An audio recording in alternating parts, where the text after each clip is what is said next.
talking about Chip and Dale Rescue Rangers. Just came out on Disney Plus. So you can go watch it right now. You know, we all watched it. You have a quick synopsis, Brian? I didn't even pull it up. You didn't pull it up? It's okay. I'll play the I trailer. knew it was We'll coming. talk a little bit. Yeah, play the trailer. We'll talk a little bit about it over the trailer. So no sound on the trailer because copyright. But yeah, it's just kind of it's a kind of behind the scenes kind of movie. So it's not a Rescue Rangers cartoon sequel. It's more of the characters behind the show. You know, how they got together, how they found each other and lived and became famous and started. Pretty good because all it says is 30 years after their popular television show ended, the Chipmunks, Chip and Dale, live very different lives. When a cast member of the original series mysteriously disappears, the pair must unite to save their friend. Yep. Yeah, that's pretty much exactly what happened. Yeah. And that's it's the whole thing, kind of in a nutshell. Yeah. Yeah. And like, if you've seen Who Framed Roger Rabbit, kind of a reimagining, retelling of Who Framed Roger Rabbit, but with Chip and Dale. So kind of a style, the story. Exactly. I like that. And he's in the movie. So doing the Roger Rabbit. With, Roger Rabbit. That's right. So here's all the stuff. So they have a bunch of different animation styles: claymation, live action, original 2D, and stuff like that. But I'll start off with so we usually start off with the good stuff, and then we'll go into the bad stuff, and then we'll give our ratings.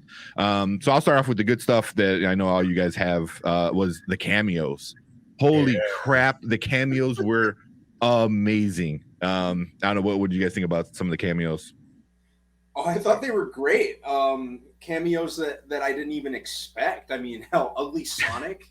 They actually, that was so good.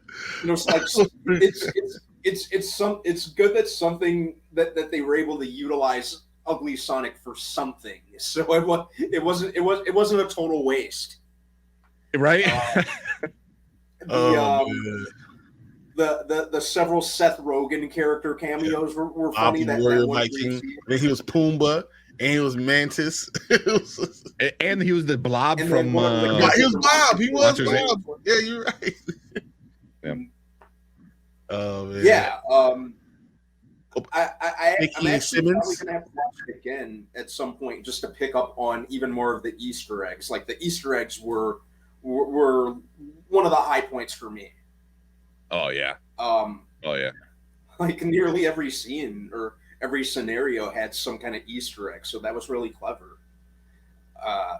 And I just to kind of branch off what you said, Anthony. Like it was a behind the scenes kind of continuation in that regard, rather than like an adaptation or a sequel, or like a remake.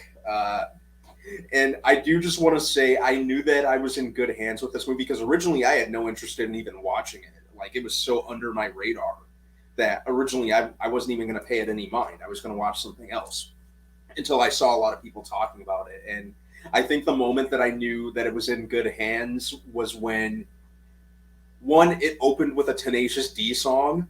Yes. Yes. And two, when we're in present day, you hear Chip listening to Lamb of God. Yeah. I thought he takes out his earbud and I'm like, what? I didn't expect that. Yeah. That was did not expect Chip to be a Lamb of God fan. That was great. Yeah. What do you think about the voices though? I mean, what Andy Samberg as Dale and John Mulaney as Chip? When I heard that was announced, I didn't know where they were going to go with it. It is free. It is. Yeah, and I liked that the high-pitched voices that we were used to as kids was just part of the act. I thought that was pretty clever.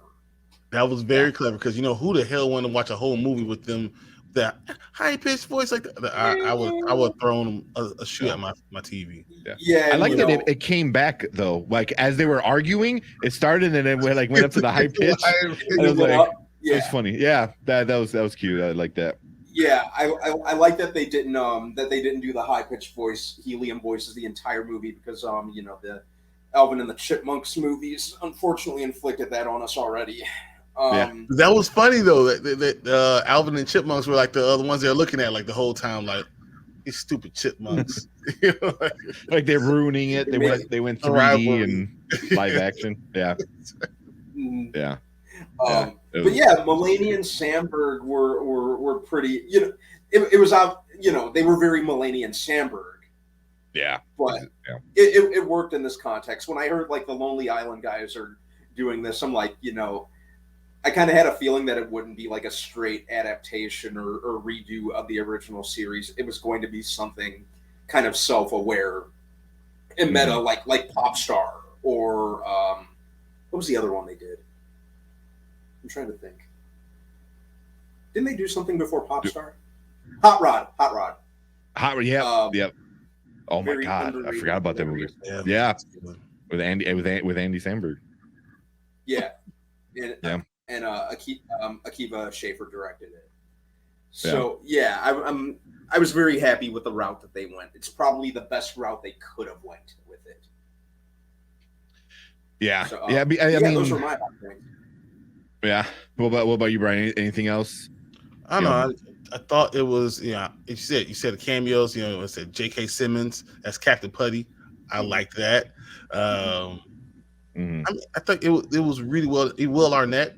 I mean, they just had cameo after cameo after cameo. All the cartoon characters were really cool. How they mixed in the claymation with the cartoons, with actual live action stuff, with regular people. It didn't look bad. So I was, loving that. I love the storyline, how they met in school and how they're growing up to that point. I don't know, I thought all of that was really cool. Yeah. I mean, the whole thing like with Seth Rogen, I wasn't sure how they were gonna do it, but like even them like calling on like different things that fans make fun of, like the whole uncanny valley, kind of thing. And it had to work so perfect for them because that's what a lot of people were complaining about with the She-Hulk trailer. It was like she looked weird, uncanny valley, blah blah blah. She looked like on a green screen, and then this like makes fun of that kind of stuff, like the early 2000s where everything had the uncanny valley, and then where they went to the village, I think, wasn't it called the uncanny valley? Uncanny valley, it was called the uncanny valley. Yeah. So I thought that was like, just making fun of itself so much. I mean, once you see Ugly Sonic, it was just like, I'm like, all right, they're doing this with this thing, Ugly Sonic was the best part of the whole movie, and they kept slow mowing on his mouth with the human teeth. But also I felt like that was like a shout out to like the guys who originally spent a lot of time making that movie just to get rid of it and redo it. So it's kind of like, hey, you're like Brandon said, was like, your work is not completely wasted. We're gonna take it and kind of like use it, but I don't know. It's kind of like we're gonna make fun of it, but like, hey, thank you for because those guys were just doing what they were told. They exactly was like, oh, make them look like this, and they're just like, okay, dummy, But yeah. I think my favorite part of the whole movie when Scrooge McDuck, when they're going to the different rooms, Scrooge McDuck was in the bathtub with the coins and swimming in the hot tub full of coins. That was hilarious. And then Darkwing Duck. I love Darkwing Duck. So I love that part, seeing them. I was hoping that we get even more Darkwing Duck, but I don't know. I thought that they did a really good job with it. Same. Yeah. Like, it was very, very unexpected for me. I'm like same. Go ahead. Sorry. Oh, I'm sorry. I was just gonna reiterate. Like I said, I had the intention of not even paying it any mind. I was like, we were gonna watch it for sure, but I just thought it was gonna be another kind of like whatever kind of movie, like and then like you said, 15 minutes in, I'm like, I'm in it. I like it, and what they were doing with it, but. What were some of the bad stuff? Were there things that you were like, I wish they didn't do this, or they did something too much or Okay, not so good. I gotta be honest with you guys. I was watching it last night, and towards like the middle, like not the end, but like right in the middle, past the middle point, it was taking too long. I was getting bored. You know, I It thought did kind of drag. dragged. Yeah, Mm. yeah. For a movie that had all these elements of cool things, and to only be an hour and a half, how do you have a dragging movie when it's only an hour and a half? It's almost like they ran out of ideas and they couldn't get to the point, and they realized they had to be over an hour and a half because it had to be a movie. So like it should have been like a long episode. That's what it really was. Yeah. I mean, it could have probably got away with a 60-minute. Yeah. You know, for sure. 65 minutes and we'll have been good to go. Put some commercials in there. Yeah, I kind of get that, especially kind of in between the second and the third act. You know, I definitely agree. It dragged a little for me, and it kind of felt like they were going through the motions, and yeah, there were parts during that time that kind of all just kind of felt like filler. I get that. So exactly. Yeah. I can agree with that. Yeah, there was some bad thing. I mean, all the voices were pretty good. The one thing I wind up finding out later is this movie's getting a lot of heat from Disney for the villain of the movie, which was Sweet Pete, who was Peter Pan. Supposedly, I gotta look up this person's name. The kid who voiced the original Peter Pan. Let me see what his name was. I looked it up yesterday and I lost it. But he had kind of a similar story. Exactly. And his kind of ended a lot more tragically than Sweet Pete's. Oh, I understand why people be upset with that. Okay. Yeah. What was his name? I just had it. It's all over Twitter. Twitter's kind of like, good job, Disney, for making fun of, your first, child star that you made, into like a homeless, broken person who wound up dying. I think he died when he was like 31. Oh. No money. He was homeless, unmarked grave, and this was like the first actual child star of Disney, so they're getting a lot of heat from that. I can see that. But also, I mean, especially it being Peter Pan, and this kid was the voice of Peter Pan, and then they did the same thing. Once he got too old, he got pimples. Disney was like, hit the road, and kind of let him fall to the wayside. But he's not the only one. There was a lot of other, obviously, child actors that even still today that kind of go through the same thing. Not as bad as that, where like by the time you're 30, you're just in that bad of a situation. But yeah, that's the one bad thing that a lot of people are talking about. I want to give the writers at least the benefit of the doubt, because I didn't know that until I started seeing it on Twitter and stuff like that. Yeah, but about it. Instead of Disney, someone should have said something. Someone's editing and saw this. Hey, you guys do know this is what happened. Yeah, to the actor who played the very character that that you're making. Bobby Driscoll is his name. Yeah. So I mean, there's a lot of articles. Yeah, Bobby Driscoll was it. So I think he received an Academy Award in 1950 when he was still like pretty young and stuff like that. But yeah, he was his body was unclaimed for over a year until his mother tried to find him, and he was 31. So he was one of the first child actors probably the first child actor that Disney had, but also one of the first child actors that had that falling off kind of thing. From grace. Yeah, that fall from grace. Yeah, fall from grace. There you go. But so they're kind of making fun of that, I feel, a little bit, but it's also kind of just making fun of child actors. Not even making fun of, like telling a story of like, hey, he was a kid or she was a kid, and then now they got older and now no one wants them, so they do other things. Yeah, and I didn't really stop to think too hard about you Me know, neither. it lampooning Bobby O'Driscoll himself. You know, we've seen that storyline, you know, happen in the Despicable Me 3 with the character Balthazar Brad. Yep. You know, that's kind of what had popped up in my mind when I was watching it.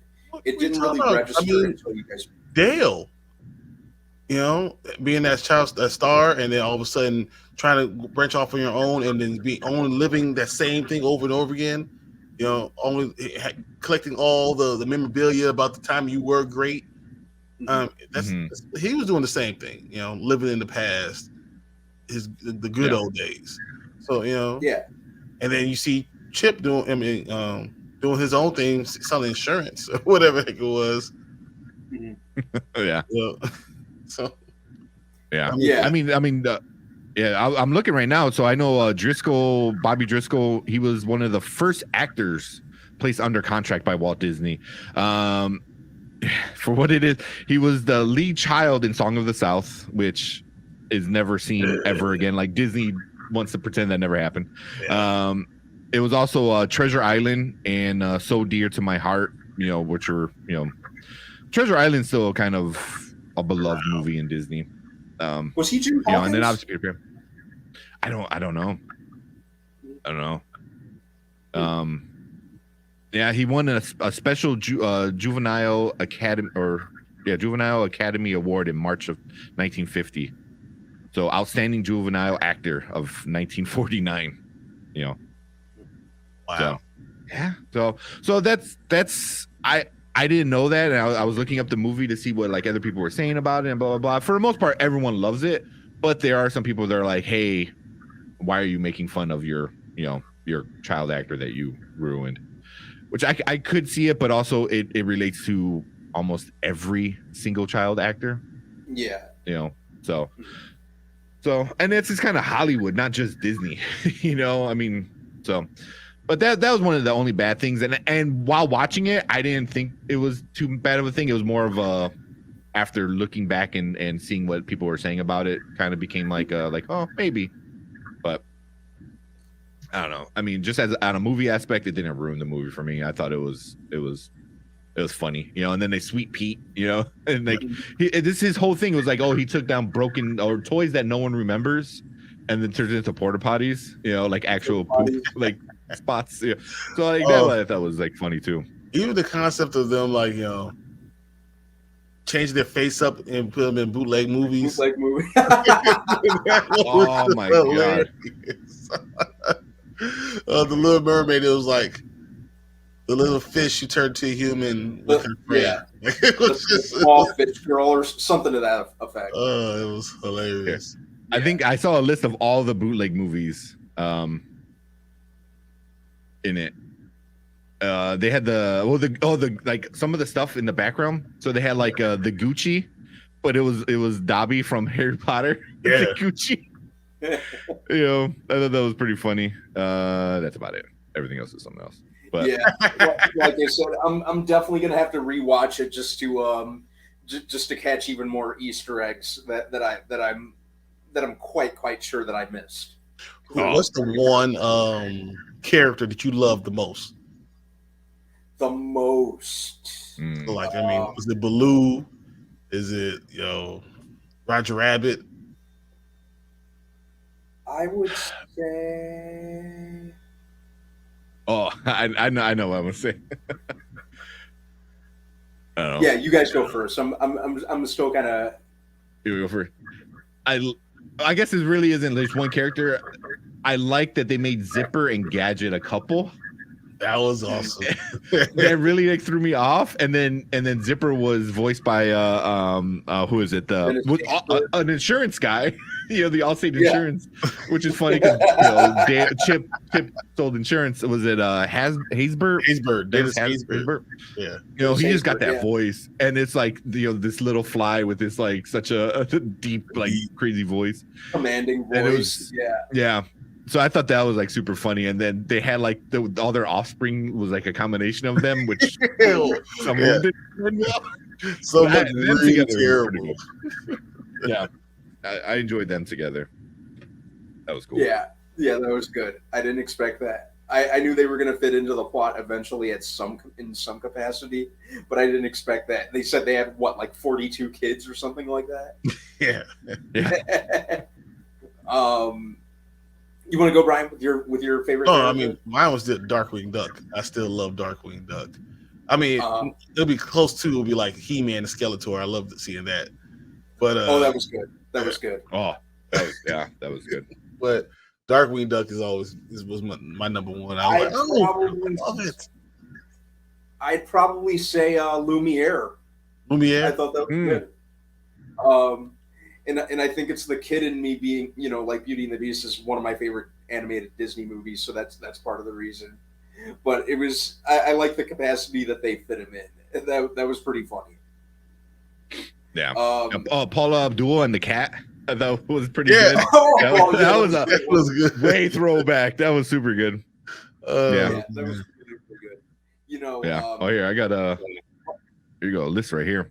These are like all the random things that they saw. So Paula Abdul, was it MC Scat Cat, Three Little Pigs, Randy Marsh from South Park was in there. There's this. I saw that. Yeah.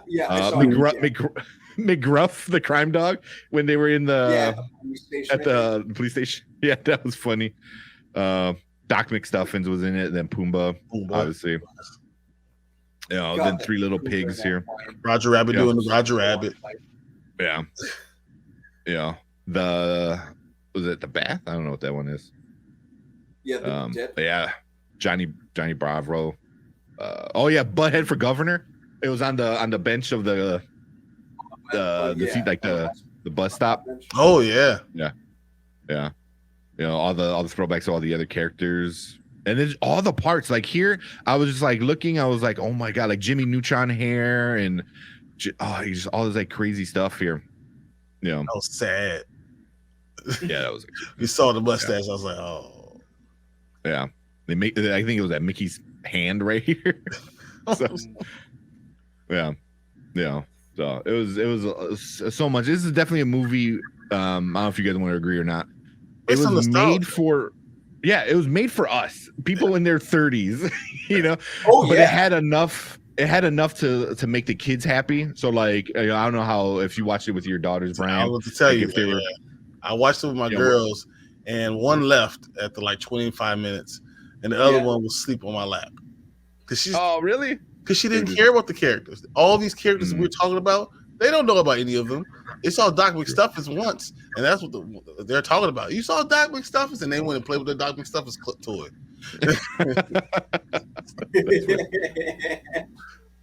But this is definitely made for. Yeah, people in our age bracket, who like legit, like who actually grew up with the cartoon itself. I definitely agree. I think there was all the references and the Easter eggs that we've been referencing throughout tonight's episode. Those were all for us. Did anyone sing the song when it was coming on? Sometimes. I was singing the whole time. My girlfriend was these two gum shoes. I was in heaven.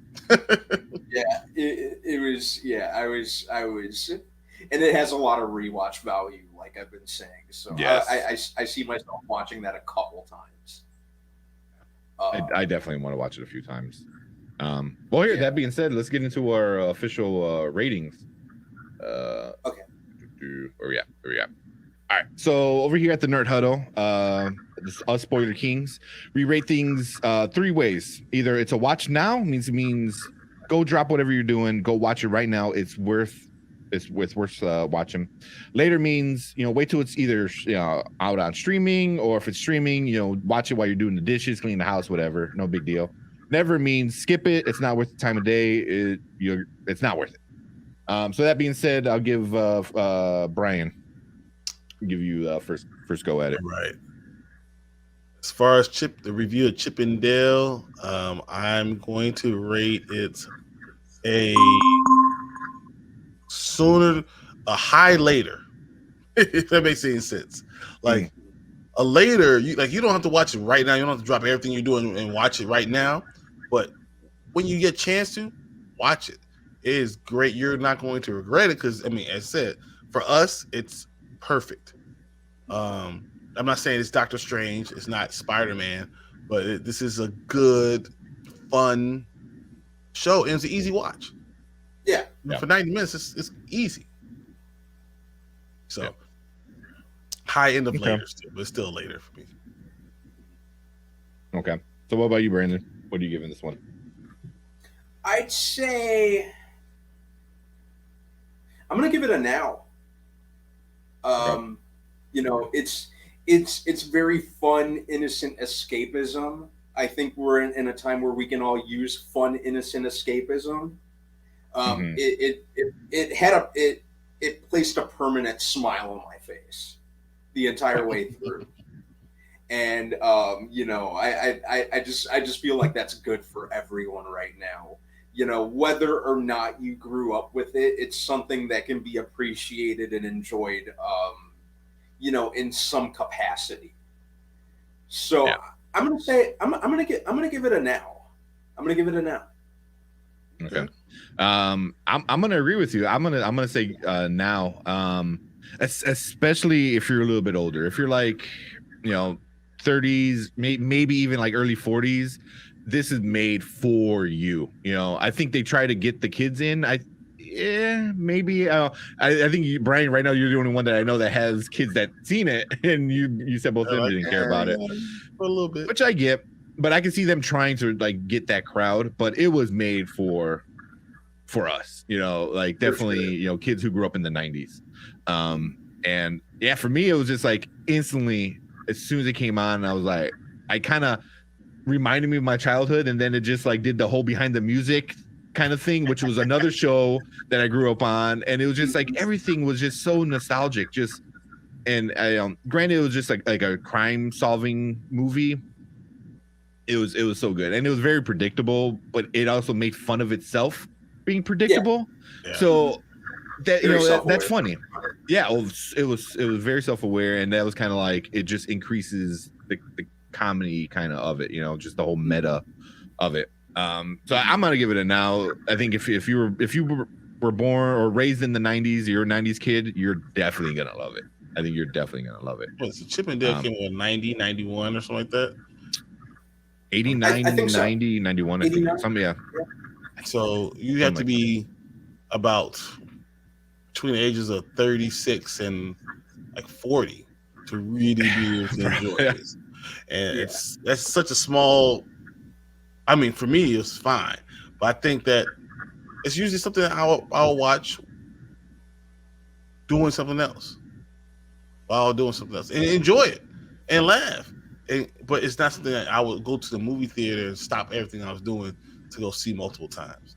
So that's kind of like, where do you draw that line? It's now later. It's like a now later. Yeah, you can do either one. Yeah. You know, if this was in the theater, I think I would not have enjoyed it as much as it being on Disney Plus. Disney Plus was the perfect spot for it. If it was in theater, I think I would have been a little bit more critical about it. I'm like, man, I spent like another like $20 just to go see it, and you know, so Disney Plus, you know, you already have the subscription, and I think this is a good spot for it. Yeah, but that's what I think. So streaming when you get a chance. Whenever you get a chance, you get a free moment. It's something you should stream. But I'm not gonna say, you know, you guys drop everything you got to drop right now to watch it.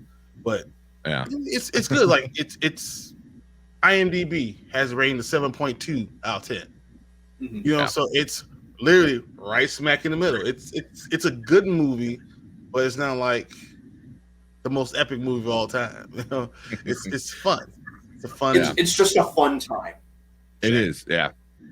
Well, with that being said, with Rotten Tomatoes, so the tomato meter, which are the critics, gave it an 80%, and the audience gave it an 83%. So they're both like right there. So that's technically considered certified fresh on Rotten Tomatoes. So it's right there with the critics and the audience, both 80, 83. That's pretty solid, you know. So, you know, and I enjoy it. And I think, like I said, if it was anywhere else besides streaming, it probably would have been criticized a little bit harder.